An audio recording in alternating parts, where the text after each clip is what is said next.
Hi, hello, good afternoon for everybody in Europe. Good morning for everybody in the US joining us today. Welcome and thank you for joining today's webinar. My name is Valerie. I'm Wemedoo COO and I will guide you through today's discussion. Today, we'll have the joy of exploring how CDISC standards are applied in practice through real challenges, real costs, and practical experience. And the two people who will share that practical experience from their everyday life are Urosh, our Chief Customer Officer at Wemedoo, as well as Caslav, our Head of Integration at Wemedoo. And as usual, this session will be interactive, so we do encourage you to submit any questions you might have throughout the session in the comment section, and we will be collecting them throughout the event and will address as many as possible afterwards during the Q&A which we will account for in the past 10 minutes. Good, but not to lose any time. When we look at today's clinical data landscape, and I think especially in the US and in Japan, we know that CDISC standards have already become the backbone of how clinical data is structured, analyzed, and submitted. And of course, we also do see a growing impact now in China and Europe. I mean, here in Europe, Denmark was the first mover EU member with an explicit national requirement for CDISC formatted submission data in specific contexts. So, of course, these kind of standards that go with that CDISC, STDM, ADEM are somewhat well established, but now I would like to have that conversation with both of you to understand how this actually translates into real-world practice across the industry. Good. Urosh, why don't we start with you? How do you see CDISC standards being applied across the industry today? CDISC standards are definitely becoming increasingly important. I mean, they've always been important, but I see them becoming more and more important, taking into account the digitization of the entire clinical research workflow. From the digital protocol initiative started by Transliterate and CDISC to data captured in clinical trial, all the way down to the submission of results to regulatory authorities, such as ones you've already mentioned. The application of standards will definitely help in that entire digital workflow that is actually being increasingly implemented in clinical trials. The other thing that is extremely important to note, everybody's talking about AI lately, and there's an obvious drive and acceptance of AI models across various industries, including the clinical research community and the clinical research industries. For that, clinical CDISC standards are more important than ever. The standardization of data is more important than ever. Not just the data, but of course, when we're talking about CDISC standards, we're talking about the metadata. And that's extremely necessary for the efficient use of advanced technologies and interoperability. And to actually enable that entire workflow from the protocol to data collection, to data or standardization and analysis, they are absolutely necessary. And as you all mentioned, all the FDA, PMDA in Japan, NMPA in China, and now Danish regulatory authorities also require data set submissions in the CDISC format. The last one is very important in that it's the first country in Europe to require that. And I see it as a domino, the first domino. And I predict that in the next while, that other countries within the European Union will also be requiring it, with ultimately EMEA actually requiring it as well, which is a large driver of the clinical research industry. So they will definitely be more and more important, and there's many attempts to actually accelerate its use and to standardize its use for more and more trials, more and more systems and clinical research information systems. Absolutely, and we will touch a little bit later on the implications of that. But first, I want to just head over to Caslav also to bring his perspective around the entire clinical trial lifecycle. Where do you really see CDISC as the most critical? From a clinical trial lifecycle perspective, CDISC doesn't actually become critical at one single point. It cascades, or I should say, propagates through the entire life cycle. By the highest leverage moment in that saga is at the study design and protocol development. not at the submission. CDISC is the most important early when we design ECRF, for example, but most practical at the submission. So the biggest systemic failures that an organization can have is to treat CDISC alignment as a submission activity rather than a design. Okay, Caslav, could you move a little bit closer to the microphone plate? Because I'm having trouble understanding you, and I'm sure the rest of the audience too. Yes. Could you maybe repeat the last sentence, because that was Yes, hard to understand. basically I said that the biggest systemic failure that an organization can have is to treat CDISC alignment as a submission activity rather than a design activity. Okay. Mm-hmm. To sound better now? Yeah, but you definitely need to stay close to close to the audience. Okay, but I got it. Just to repeat, so the biggest mistake is treating it as basically more from a submission perspective, but it rather should be considered early on as a design activity already. And I mean, I think that leads me right to my next question that I had written down. So from your experience, where do issues most often enter the process? I understand it has a huge impact already in the design stage, but maybe you could walk us through the different stages and the biggest challenges behind them. Yes. Most issues originally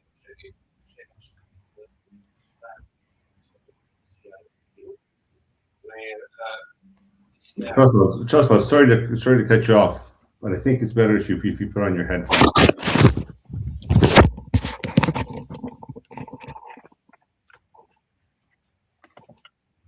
I apologize.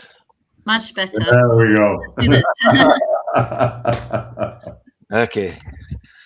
So most issues actually originate in protocol design and ECRF build, where ECRF builders, I should call them ECRF designers, introduced ambiguity, misaligned endpoints, and they don't stick to CDISC.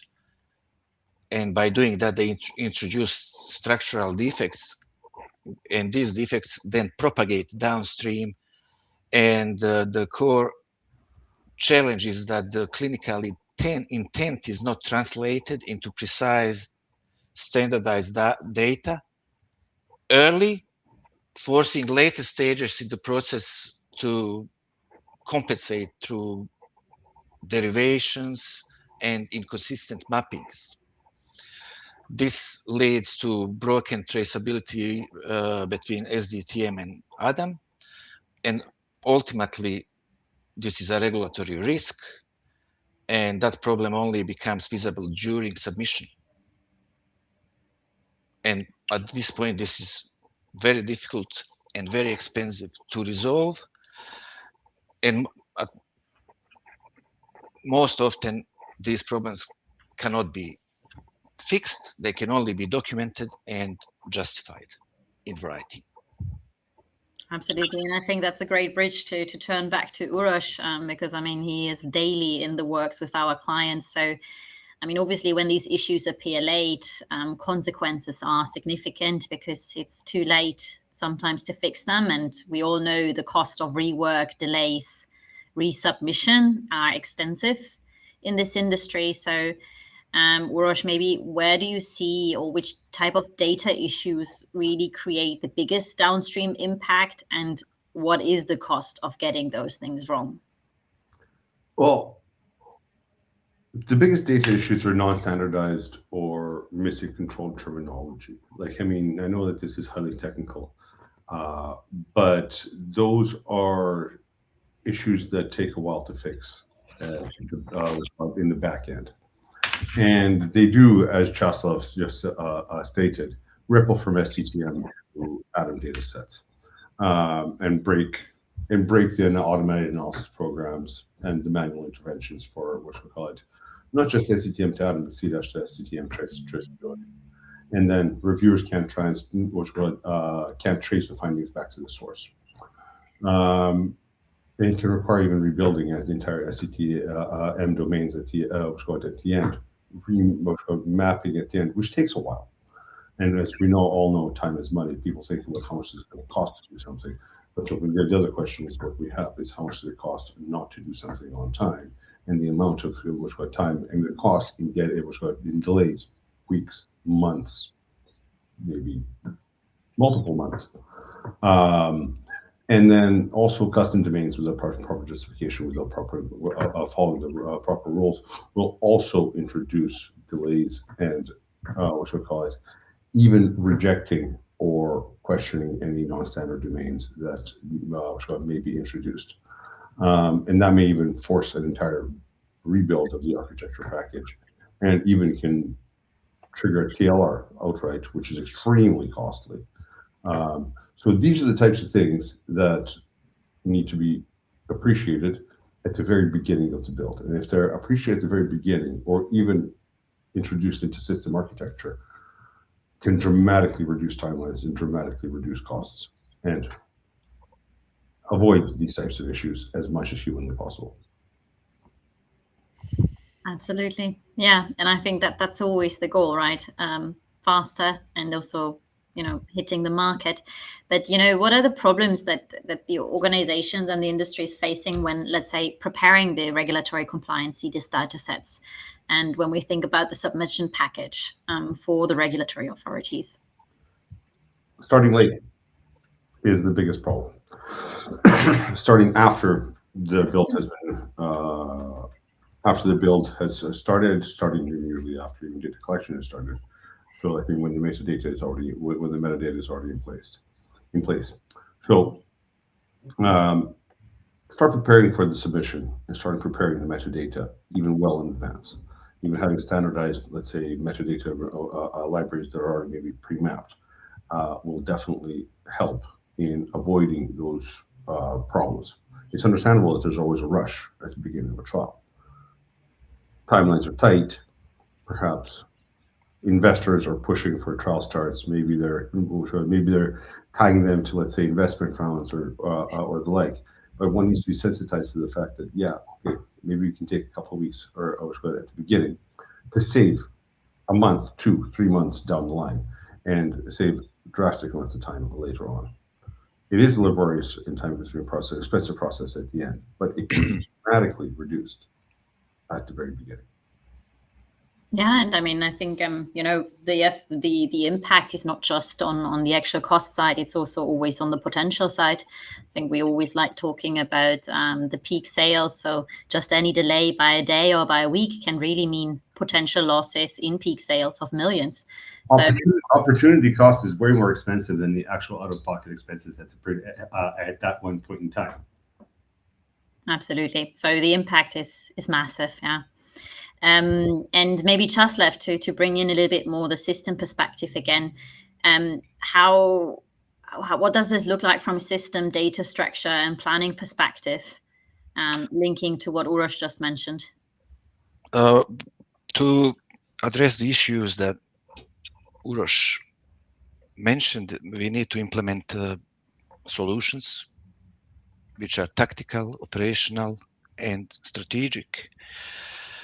As Urosh mentioned already, CDISC compliance CRF libraries must be used that are reusable, pre-mapped for common CDASH and SDTM domains. Data validation should be implemented into the data pipeline very early, not at the end. So we need to constantly validate the data throughout the entire study cycle and fix what needs fixing. Use define XML, for example, define XML automated tools and automation tools, I should say. Operational solutions are that we lock CDASH to SDT mapping before database goes live, not at the end. So that's one way to do this. Then one thing that people very often don't manage well is control terminology governance. So one source of truth should be used across all systems that we use in the trial, and long-term solutions obviously are to use good platforms, good software platforms that are one source of solution for everything. So we design CRF, we do the complex transformations to SDTM in the same system, and then derive ADM data sets from SDM in the same system and use the same system to validate the data. By doing that, we manage the terminologies in one place, and everything is under one umbrella. We should treat CDISC as design constraint rather than a guideline. Yeah, absolutely. And I think, you mentioned the system. And I think, I mean, obviously, us at Wemedoo, we have one answer to that issue, and that name is Omnia, right? Which is our system, our software, our platform. So maybe Urosh, putting that again into the practical context of client work, how does Wemedoo or Omnia as a system help solve these challenges for clients? So rigorous standardization, let's put it that way. So first steps are direct access to CDISC metadata libraries, implementation of those libraries, also using artificial intelligence to read protocols, synopses, schedule assessments, pull out complex domains directly out of the protocol, thereby reducing timelines, and then having metadata libraries or form libraries that have already been pre-validated and pre-mapped, like Caslav just said. That gives you a huge leg up in terms of the amount of time and the standardization that you can do. Because once you have that standardized and you have that pre-mapped in advance, just like Caslav said, everything else becomes a lot easier. It's a point of automation, which we have been in our, or constantly implementing, to basically reduce risks, reduce timelines, and detect anomalies in advance. Absolutely. Thank you for that summary. I'm looking a little bit at the time, so I think it's time to wrap up today's discussion already. But before we do, I just want to a little bit summarize what I heard, because I guess I'm not sure about the audience, but I'm clearly the least technical person here in the room. But I think what for me stands out is that CDISC shouldn't be considered just as a technical standard, but more as a strategic regulatory requirement, right? That getting that right, especially early, reduces approval risks. Later on, it ultimately accelerates timelines and it protects the long-term value of clients. When we talk about, yes, we did talk about, the costs of the process, but we also did talk about the opportunity costs behind it. So getting it wrong is significantly more expensive and disruptive, of course, and it already is in the US. But to me, it also sounds it might only be a matter of time that Europe is also steadily converging towards that same expectation. If I can add something, because Caslav used the word constraint around CDISC. You use the word strategic requirement. The words constraint and requirement are true. However, what we should think about it as, we should think about it as a strategic resource, as a strategic asset that we should take advantage of and implement in all the workflows. Because when we think about it as a resource and we strategically implement it as a resource that we can rely on, we actually create an asset out of it instead of it seeming like a problem that we have to overcome. No, we should use it to actually overcome problems. Absolutely, and I think you already did what I was about to ask you. I was about to ask you before we moved to the Q&A to what's the one final takeaway from each of you for the audience. But I guess unless you want to add to that,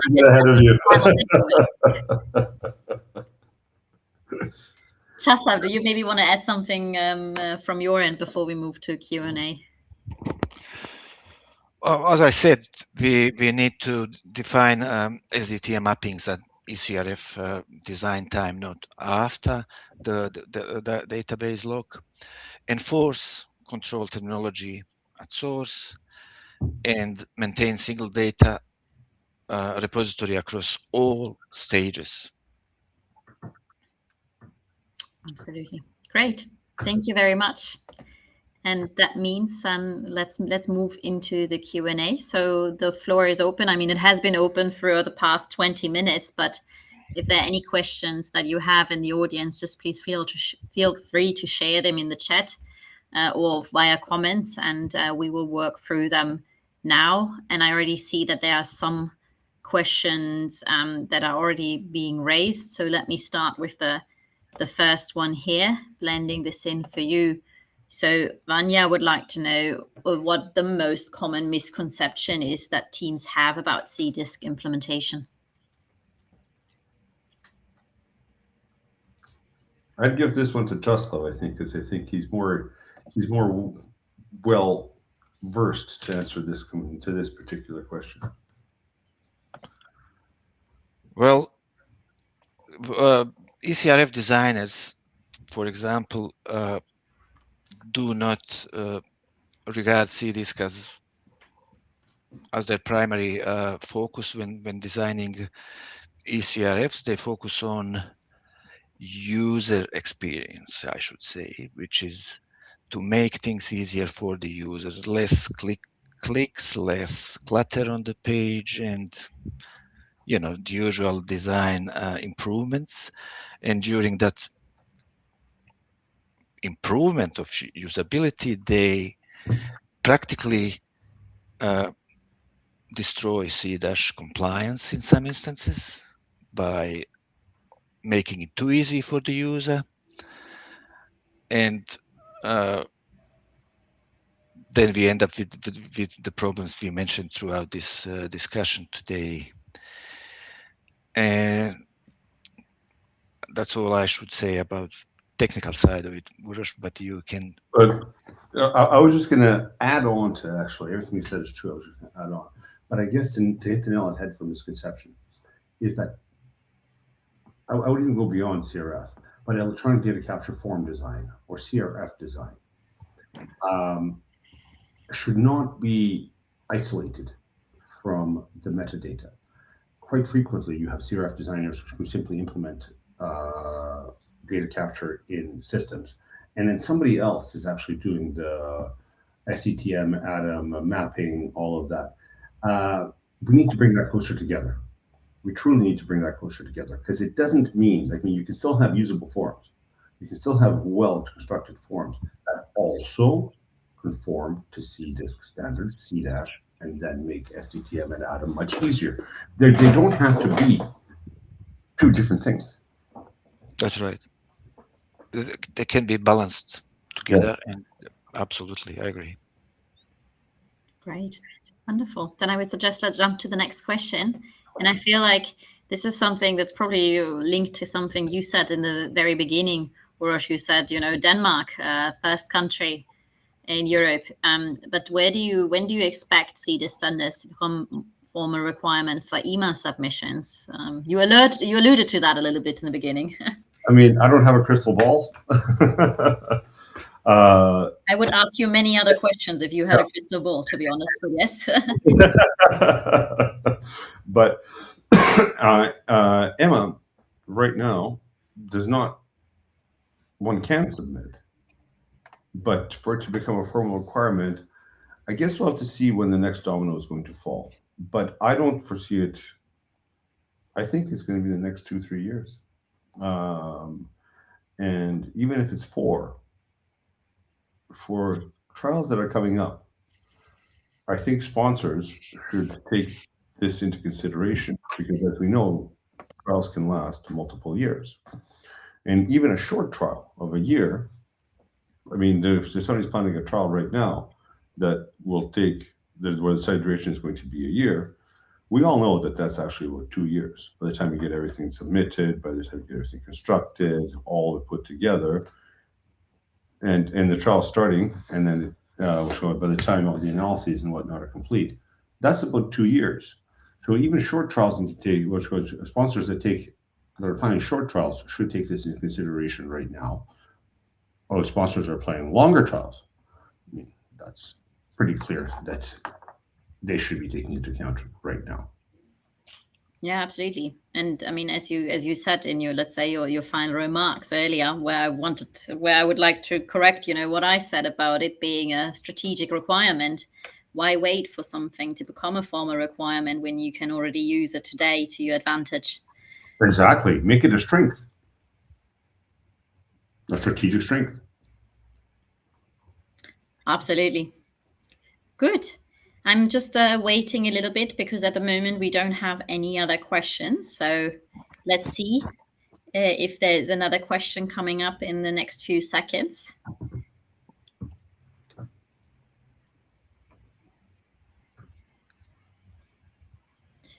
But I don't think that is the case. Then all that leaves me with is just saying thank you to both of you for coming here and bringing the time, sharing the insights. Once again, was very interesting. Thank you for correcting my view on CDISC for sure. So, and I hope some other people also have maybe a refreshed view on CDISC and using that to the advantage rather than waiting for it to become a requirement.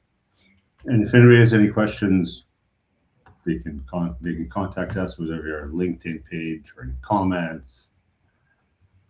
Happy to address them. Absolutely. And we will make sure that Caslav and Urosh get these questions and we will get them back for you with an answer. Good, perfect. But then thank you very much and hopefully see you soon for the next webinar then next month. Bye-bye. Thank you, everyone. Bye-bye. Thank you. Thank you.